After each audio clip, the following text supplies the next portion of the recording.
Pai, estamos em Tua casa.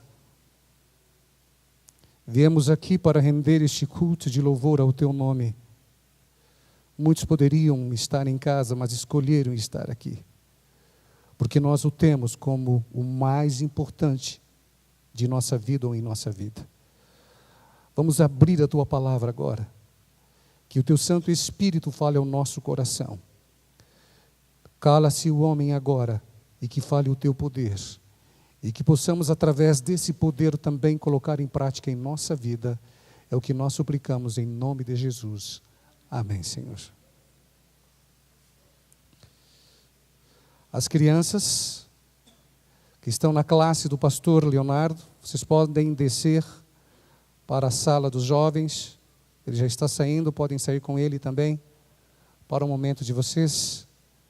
O momento de adoração deles lá embaixo, aprendendo a palavra na linguagem deles.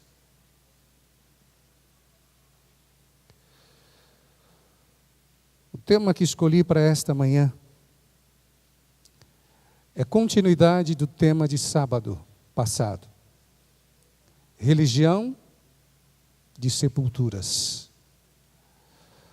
Mas o que isso tem a ver com crer em seus profetas? O que isso tem a ver com o espírito de profecia? O que isso tem a ver com a Bíblia? O que isso tem a ver com a vida espiritual? Vocês vão ver que tem tudo a ver. Abra sua Bíblia no livro de Romanos, capítulo 6, 3 a 4. Romanos, capítulo 6, 3 a 4.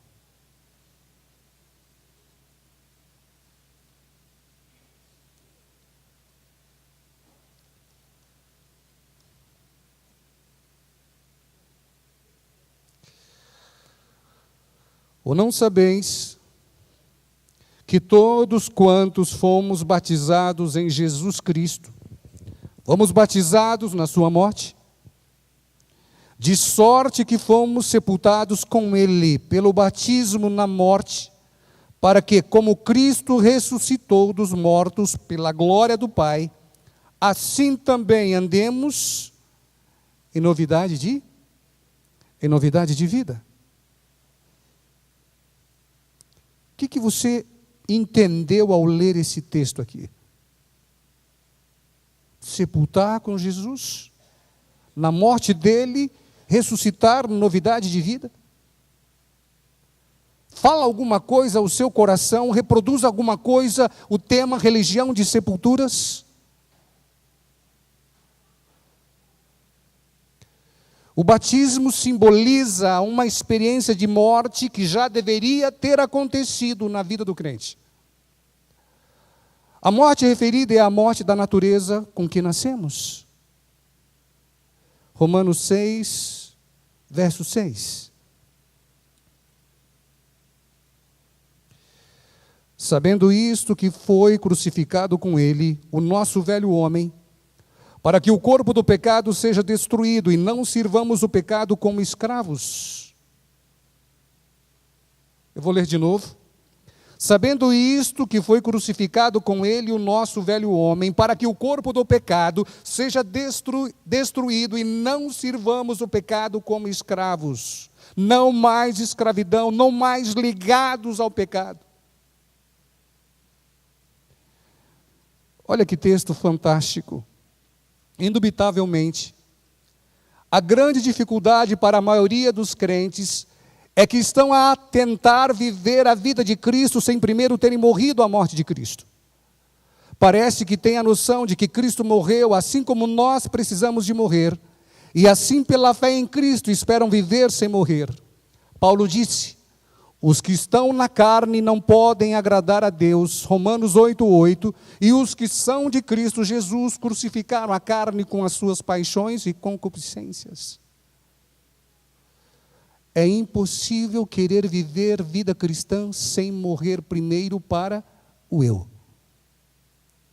O gesto do batismo que vocês veem aqui Quando as pessoas entram no tanque batismal, o pastor o pega e o lança na água, o mergulha e devolve. Aquele gesto significa algo que já aconteceu anteriormente, que é demonstrado publicamente nesse gesto.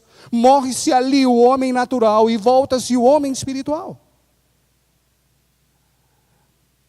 É absolutamente necessário uma clara compreensão da importância deste fato, se queremos ter sucesso em andar com o Senhor. Olha o que diz a pena inspirada. O novo nascimento, preste atenção, queridos. O novo nascimento é uma experiência rara nos dias de hoje. É por isso que há tantas perplexidades nas igrejas. Muitos mesmo dos que se dizem cristãos não estão consagrados nem santificados. Foram batizados, mas foram enterrados o quê? Vivos. O eu não morreu e por isso não ressuscitaram para a novidade de vida em Cristo. Manuscrito 148, 1897. Pesado isso.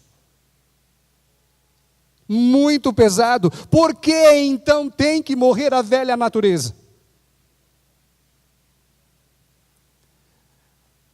Se vai haver uma nova vida, a velha deve o quê? Deve morrer. Se vai haver uma nova vida, a velha tem que morrer. É incrível porque esta citação do Espírito de Profecia, escrito no ano de 1897, parece que foi escrita para os dias de hoje. Para os dias de hoje. A história está sempre se repetindo. Existe uma grande diferença entre pecados e pecado. Muitos passam por sérias dificuldades na sua vida cristã porque não compreendem esta distinção. Por detrás de todos os nossos atos de transgressão, pecados, está o princípio de pecado que os originou. Embora os nossos maus atos tenham sido perdoados, ainda continuamos a pecar. Algo mais tem de ser feito por nós do que simplesmente perdoar os nossos pecados.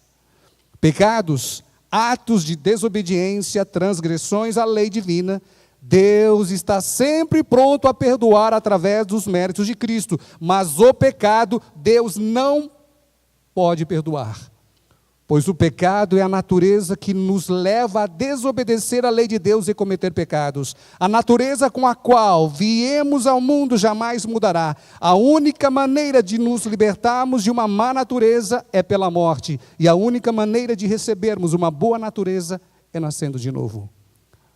Maguire, sua cruz e minha. Você consegue entender a diferença entre pecado e pecados? Viram aí? O que é pecado? Segundo o texto aqui, o que é pecado? É a natureza que nós recebemos após o pecado de Adão e Eva. Natureza pecaminosa. E atos é chamado de pecados. Pecado leva você a cometer pecados. Muitos não entendem isso. Muitos não entendem isso e complicam a questão da natureza de Jesus por causa disso. Eles não conseguem entender que pecado é uma coisa, pecados, outra coisa completamente diferente. Deus perdoa pecados, Deus não perdoa pecado. O pecado crucifica na cruz. Como isso? A morte é a única forma de lidar com a velha natureza. Matar os pensamentos corruptos, quero cada pensamento controlado por Jesus Cristo. É muito fácil acreditar que isso é apenas uma expressão teológica, não é algo real. Isso que o pastor está falando não é verdade, é apenas uma ilustração, não é ilustração, isso é verdade. Isso tem que acontecer na nossa vida e Satanás sabe que se o cristão acredita verdadeiramente que sua natureza está realmente morta, o seu poder então é quebrado. Para reforçar a sua reafirmação de que a experiência de morte não é real. O inimigo tenta levar o crente a viver cada vez mais segundo os seus sentimentos e não pela sua fé.